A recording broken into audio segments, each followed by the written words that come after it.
sabía riesgos, pero no era ningún kamikaze. Él tomó todas las precauciones para no morir en un accidente y lo que le tocó fue ser asesinado. José estaba en un hotel, además en su habitación, y fueron a por ellos. El disparo fue absolutamente deliberado. We were given a list of potential targets in Baghdad, and the Palestine Hotel was listed as a potential target. Ellos tienen que desarrollar un poder de fuego muy considerable, con lo cual producen muchas bajas civiles, o sea, matan mucho. Y eso, si hay alguien grabándolo, queda muy mal. Javier Coso, you and your mother have not let this case die. Can you explain, now with the release of the cables that show the U.S. putting pressure to have this case dropped, what your response is? Y las guerras, qué mierdas, muere un periodista y pasan lista. José Couso, aquí siguiendo su pista. Informaros y estados enterados que este chaval ha muerto asesinado por un jodido loco americano al mando de un tanque y bien resguardado. Maldito hijo. 8 de abril de 2003. Tropas norteamericanas han invadido Irak y disparan en Bagdad contra el alojamiento de periodistas internacionales, el Hotel Palestina, asesinando al cámara de Telecinco José Couso. Ese día, el 8 de abril, yo me levanté, me fui a preparar el desayuno y cuando estaba intentando tomarme mi primer café, oigo que ha habido un ataque al Hotel Palestina y oigo cámara de Telecinco. Me levanté una mañana pues pensando que seguir el transcurso cotidiano de aquella vida que llevaba y de repente se trastocó todo en un momento, ¿no? Ese momento lo tengo, que creo que me vine aquí e intenté llamar por teléfono a alguno de mis hijos, pero se me borraron todos los números. O sea, no era capaz de coger el teléfono, mis piernas me temblaban.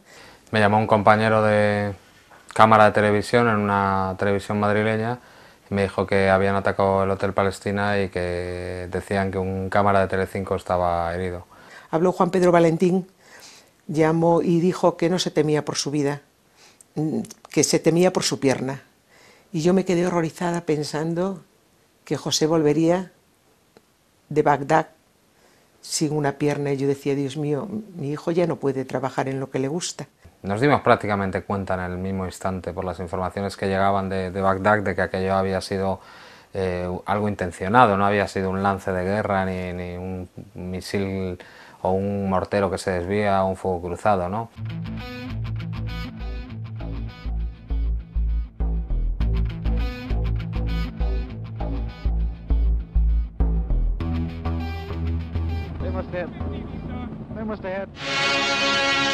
En Vietnam, la prensa trabajó con cierta libertad y sus informaciones describieron la masacre. La sociedad norteamericana conoció las consecuencias a diario. Vietnam marcó un antes y un después para la información de guerra. Se aprende una cosa que nunca se ha olvidado y nunca se va a olvidar en la doctrina militar.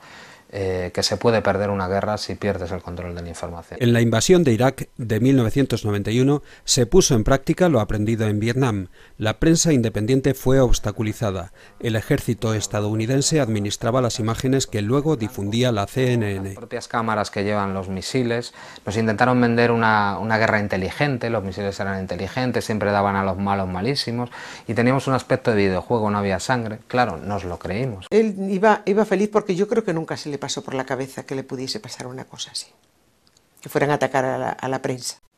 Él era consciente del peligro, pero consciente como un trabajador con sus riesgos, ¿no? Dentro de un periodista que va a cubrir un conflicto tiene sus riesgos, ¿no? Pues ¿qué puede pasar? Pues que te coja un fuego cruzado, que te caiga un mortero, que explote una mina o algo. Lo que no pensaba él es que fueran a asesinarlo directamente, y más Estados Unidos, ¿no? Eso no entraba en sus cálculos, ¿no?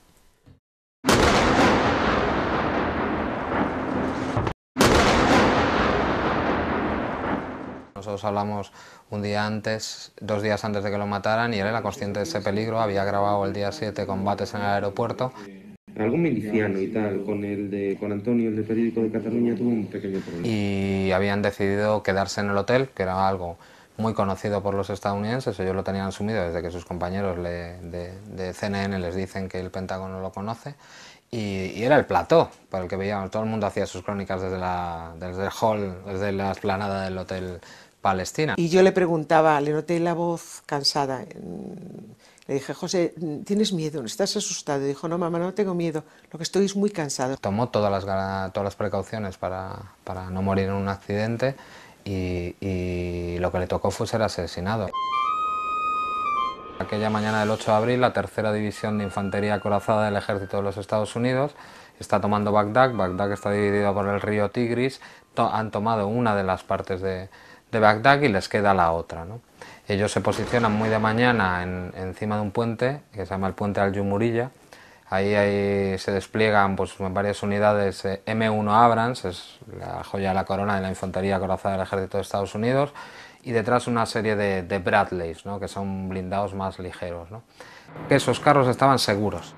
El disparo fue absolutamente deliberado. Los tanques que dispararon no estaban siendo objeto de ningún tipo de ataque.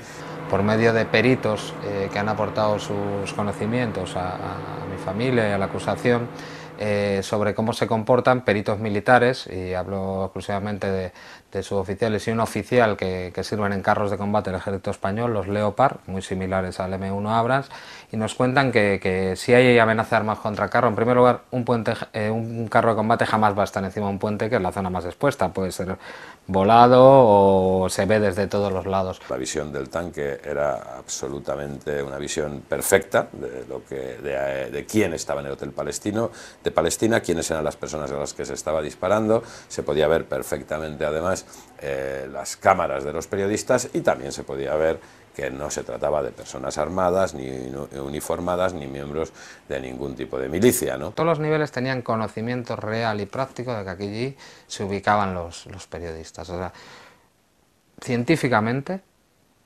podemos demostrar, y estamos en condiciones de demostrar, que aquello fue un ataque deliberado a la prensa.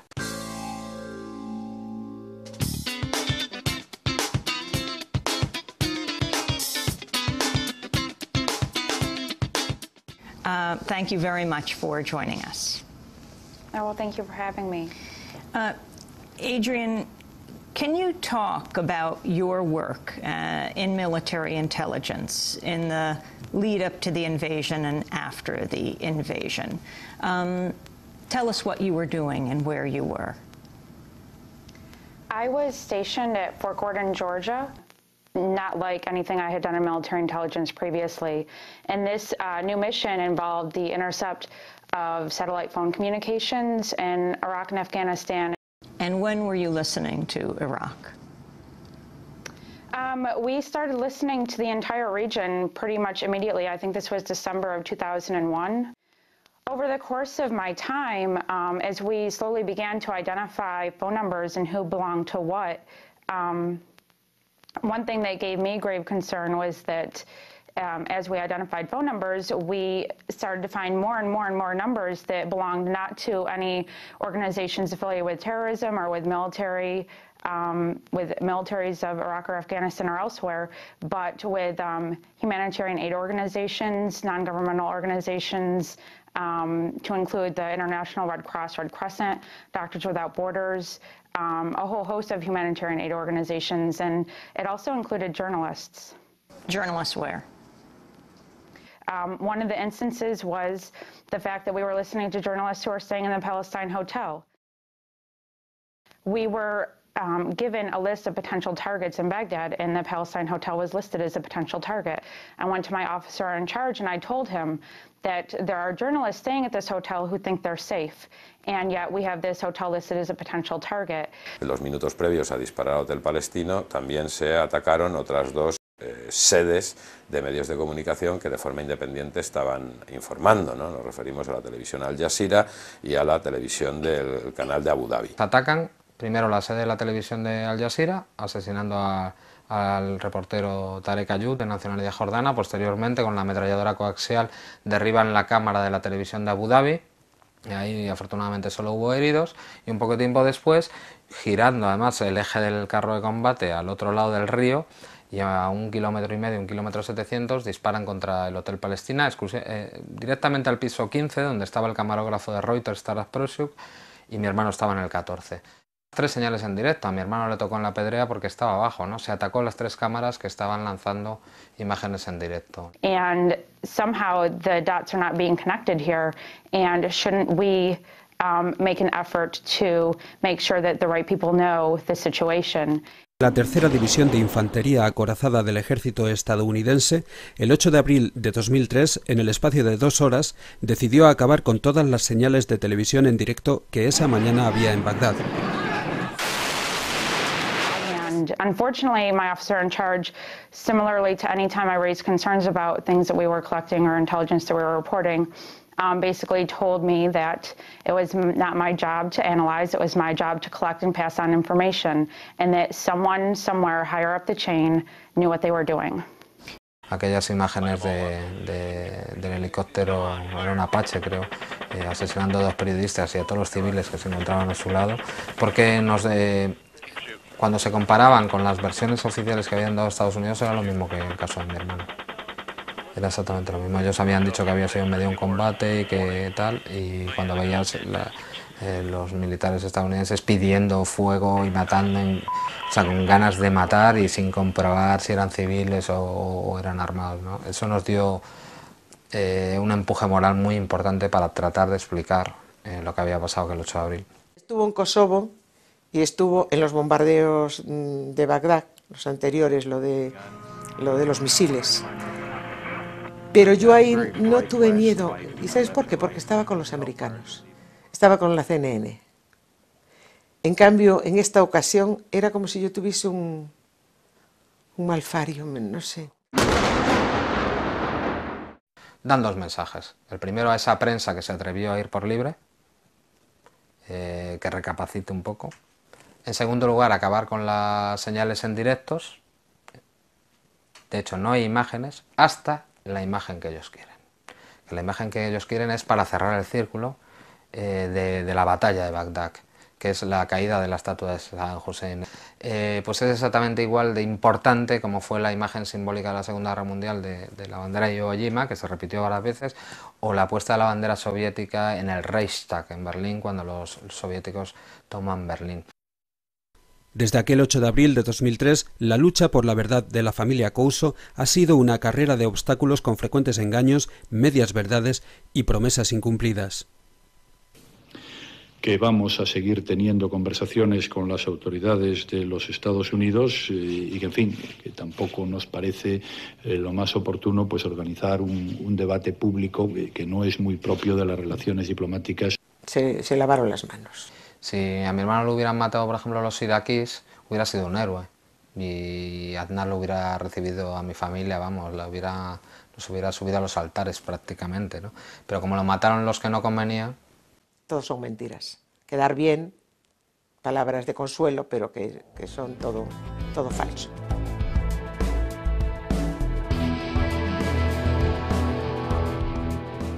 Mi hermano era una persona cercana, ¿no?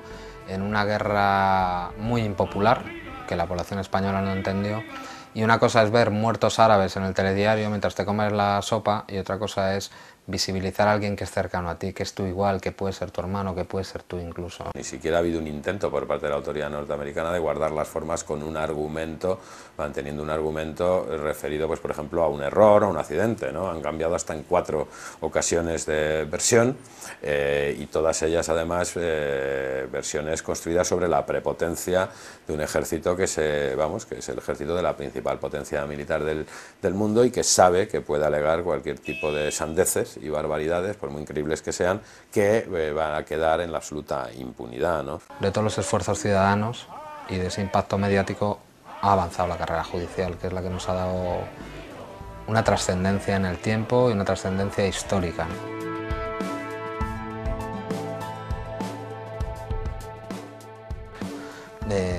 Ha sido una carrera de obstáculos terrible. Nosotros pusimos una querella criminal por crimen de guerra un mes después del asesinato de mi hermano en la Audiencia Nacional, nadie daba un duro. Y entonces fuimos por la vía penal, como crimen de guerra. Nos lo archivaron inmediatamente, eso fue el primer golpe. Lo que pasa es que nosotros no nos rendimos, nunca nos rendimos, y presentamos nuevos testigos y el juez que estaba en aquel momento lo admitió a trámite. El gobierno de los Estados Unidos ha dicho que ha sido un error, Y nosotros creemos al gobierno de los Estados Unidos porque estoy absolutamente convencido que nadie intencionadamente puede disparar hacia un lugar donde quiera o pueda haber víctimas, en este caso periodistas. Nada más. La Fiscalía de la Audiencia Nacional ha recurrido el procesamiento dictado por el juez Pedraz contra 3 militares estadounidenses por la muerte del periodista José Couso. Entiende que se trató de un error sin intención delictiva.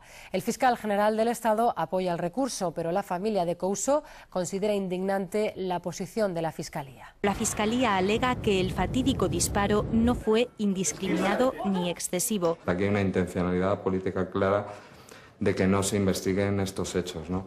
Una cosa es esclarecer el hecho, en la cual nosotros estamos completamente de acuerdo. Otra cosa es llevar nuestra jurisdicción o nuestra competencia más allá de lo que, de acuerdo con el criterio del Ministerio Fiscal, procede.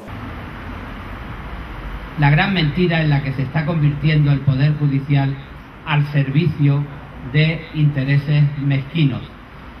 Y cuando esos intereses vienen de cancillerías extranjeras, aparte de la mezquindad, hay ya una traición última a los ciudadanos. Como ya sucediera en el franquismo, las interferencias norteamericanas en nuestras instituciones políticas hacen pensar que el nuestro es un Estado subalterno más que un Estado soberano que hace valer los compromisos de colaboración que firma y la legislación humanitaria internacional. The leaked U.S. Embassy cables from Madrid that are getting a lot of attention in Spain reveal U.S. pressure to drop a lawsuit brought by the family of a Spanish journalist who was killed in the U.S. military's 2003 attack on the Palestine Hotel in Baghdad.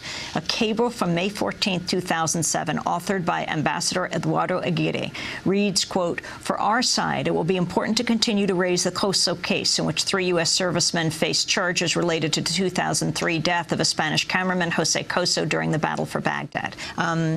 Javier Couso, you and your mother have not let this case die. Can you explain, now with the release of the cables that show the U.S. putting pressure to have this case dropped, what your response is? Nosotros, estamos en primer lugar indignados y horrorizados. No podemos creer que el gobierno de mi país y la Fiscalía actúen conspirando con un gobierno extranjero para impedir la investigación de lo que le pasó a un ciudadano español. Curiosamente, el fiscal general del Estado nos miente a la familia de una víctima. O sea, sigue ayudando a hurtarse a la justicia a unos criminales de guerra, a unos señores que han matado a un civil de su país a sabiendas. Este procedimiento es emblemático respecto a la injerencia de una potencia extranjera, los Estados Unidos, y la falta de voluntad política de las autoridades españolas, ya digo, del gobierno, en primer lugar del presidente José Luis Rodríguez Zapatero y posteriormente ahora del presidente Rajoy, la falta de voluntad de defender la soberanía nacional y de defender, tal y como establece por otro lado la Constitución española en su preámbulo, los derechos fundamentales y los derechos humanos de todos los ciudadanos españoles por hechos ocurridos ya fuera en España o en el extranjero. Aquí hacen lo que dicen los estadounidenses. No somos un Estado soberano como yo pensaba. Pero todo cambia cuando el juez Santiago Pedraz de repente decide procesar a los 3 militares imputados, el sargento Gibson, el capitán Philip Wolford y el teniente coronel Philip de Camp, y ante la nula colaboración de Estados Unidos los pone en busca y captura. Ahí saltan ya todas las alarmas. Entonces hoy el fiscal detectamos que se va inmediatamente, nos lo cuenta gente amiga, cercana a los estamentos judiciales y gubernamentales, va en un viaje secreto a Estados Unidos, se reúne con el ministro de Justicia estadounidense y vuelve aquí poniendo inmediatamente un recurso para cuestionando la competencia de la justicia española para investigar el caso, ¿no?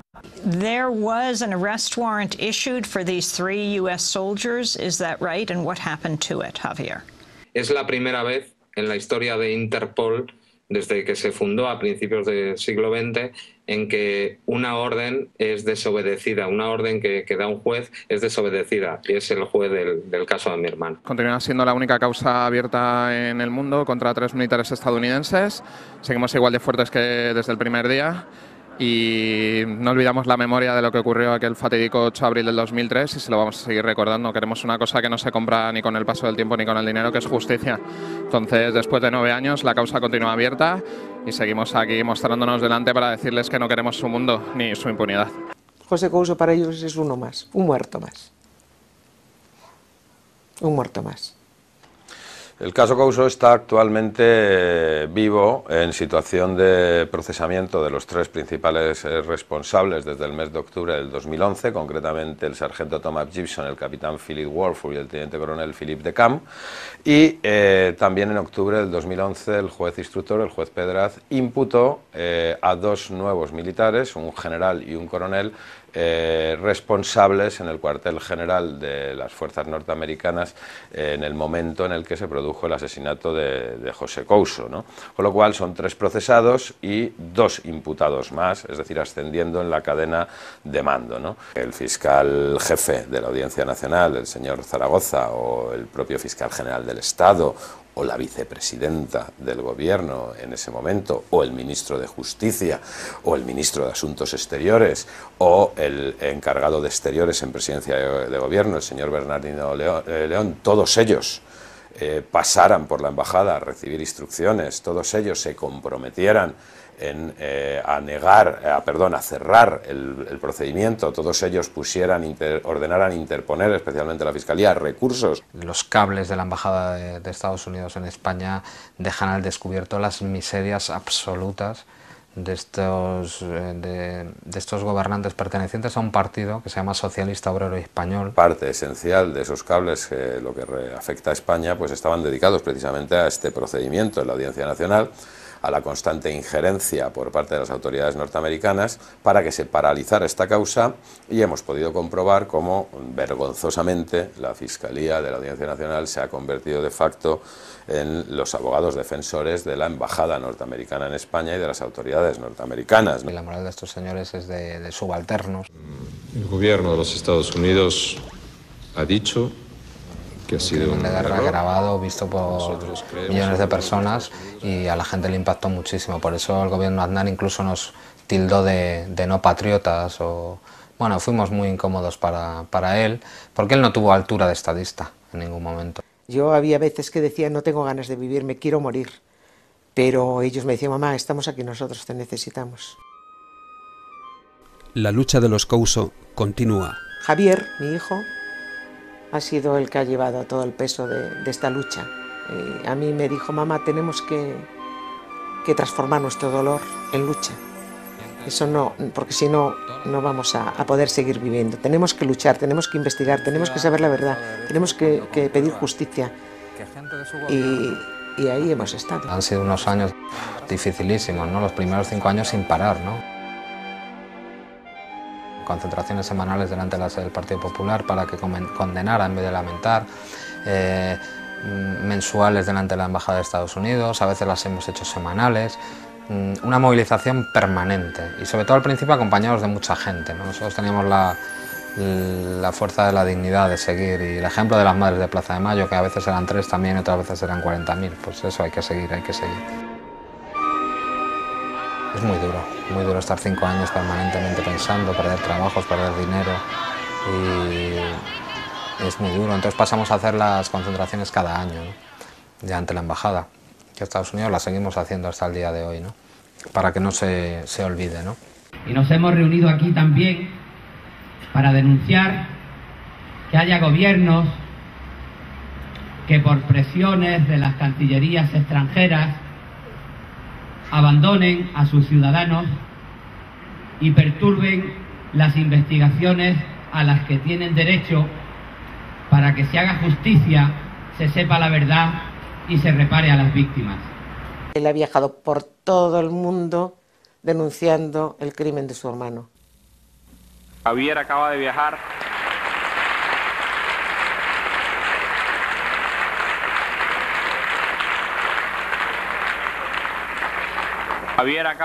a Irak en abril y nos tiene el testimonio de ese viaje. Comandante, autoridades, delegados y delegadas. El 8 de abril del año 2003, en una operación que la tercera división de infantería... Y gracias a eso seguimos aquí. No hubiéramos tenido derechos del hombre y del ciudadano si los franceses no se hubieran levantado. No hubiéramos tenido la dignidad de la defensa de la vida hasta en la muerte si unos judíos en el gueto de Varsovia no hubieran luchado hasta la muerte.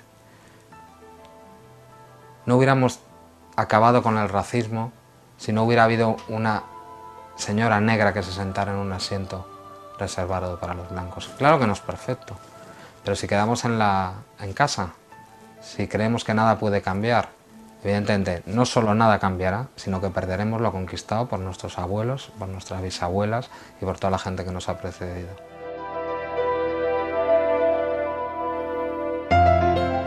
No sabemos lo que pasará, pero nosotros quizás no lo sentemos, pero mientras estén en busca y captura toda su vida y mientras esto esté abierto, mientras sigamos investigándoles, es un triunfo absoluto y sabemos que están muy molestos. La justicia no se puede dejar en manos de los asesinos, jamás. Si pones en una balanza los costes y lo que hemos conseguido, ha valido la pena. Los aretes que le faltan a la luna, los tengo guardados para hacerte un collar. Los hallé una mañana en la bruma, cuando contemplaba la inmensidad del mar. Turururu. También que